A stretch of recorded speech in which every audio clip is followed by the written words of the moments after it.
and a half ago, we installed a T56 Magnum in our C10 that we purchased from American Powertrain.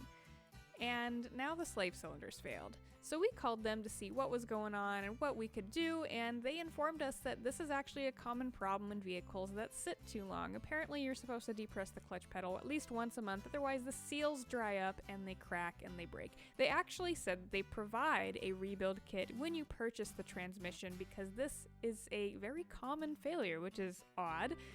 So today we're pulling the transmission, pulling the slave cylinder, and replacing all the seals and putting it all back together, and hopefully that fixes the issue. And now that we're breaking great. the seal on this, I mean this isn't sealed to the bell housing, but they were mated pretty tight. So you can see it's just leaking out. Lovely. So that's quite a bit of brake fluid, so that means it was leaking pretty bad. Great.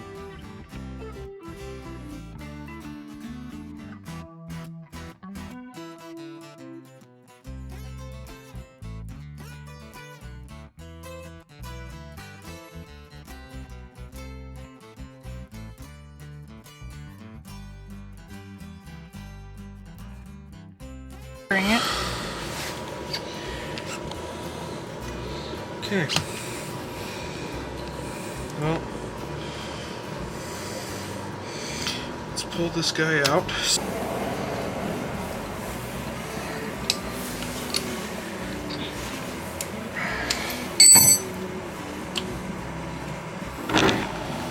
This all looks pretty good, but, and I'm not quite sure how this comes. Oh, it comes apart just like that.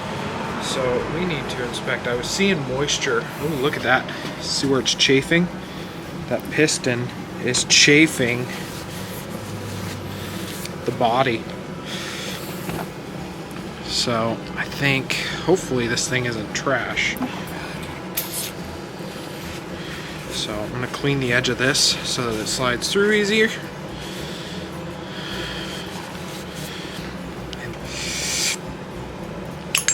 Just like that. Let's look at the seals. So this thing, look at that piston. That's been scrubbing hard up top, but you know what, it feels pretty flat still. I think we can I want to sand this up to like 2000 grit and get it more to a mirror finish. Really clean it.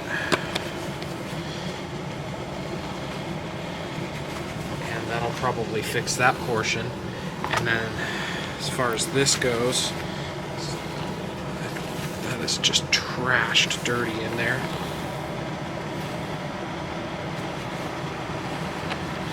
Look, see that?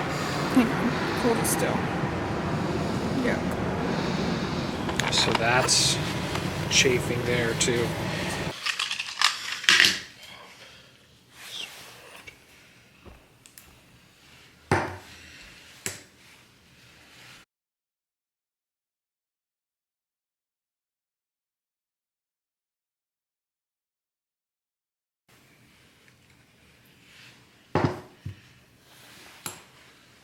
I don't see anything on the seals that would indicate they're bad. Maybe they're smaller than they should be. So we've got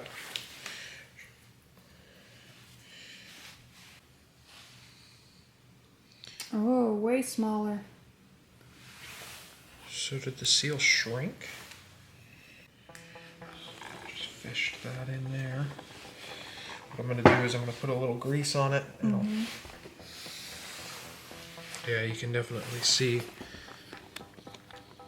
I mean, I could get calipers on this, but this has shrunk significantly. So I'm hoping that's not the case. Well, maybe it's a different seal. Maybe they started supplying different seals, because it feels like it's going to fit way tighter. None of this, you can't even feel any of this. I think what was happening is this was getting cocked in there. Yeah, because it's uneven on one side. Well, I think it was getting cocked because the seal was failing. Because the seal is kind of what holds it snug. Look at all those. Those are all kind of crap. So thin wipe of grease on these.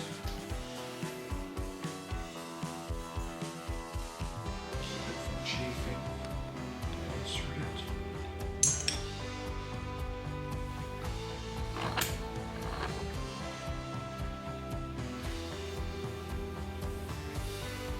Air's moving out of it, which is a good sign.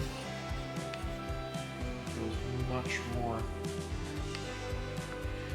Look back in here, see which side there's chafing on. So it was scrubbing on this upper side. So I'm gonna place it off center of where it was. I'm gonna put a little more grease on this.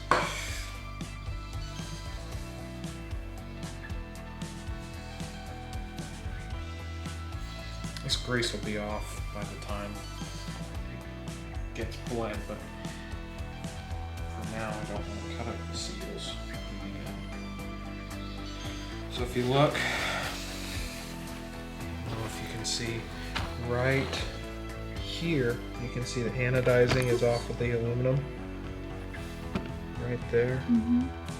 So I'm gonna place, it seems like from here to there, it was scrubbing, which is going to be this big portion. I'll place it 90 degrees off. I'll try and place it in the cleanest section. There it was.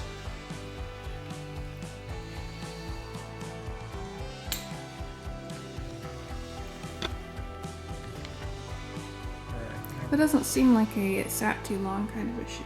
It's not. No, that seems like what I thought it was. It's a shitty part. Yeah.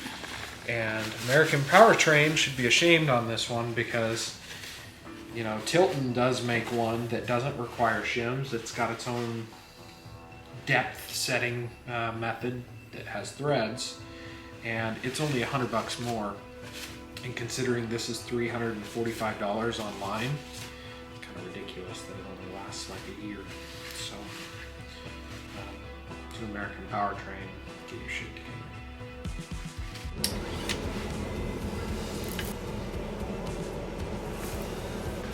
I had put fuel line on these to prevent, and heat shrink to prevent them from getting damaged by this.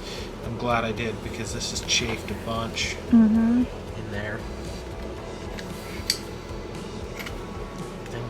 Things that these aftermarket manufacturers just don't do, unfortunately.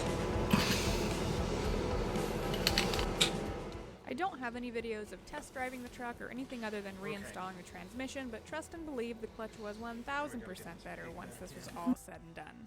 I'd like to point out that this vehicle did go 7 months without being driven regularly, however it was fired up about once a month and let run and get everything up to temperature. We're not entirely convinced that the issue came from the vehicle sitting. We think that it could have been something else like a manufacturer flaw, and if that's the case and this does fail again, then we will be upgrading slave cylinders. But I will keep you posted and give it about another year and a half and we'll see if it fails.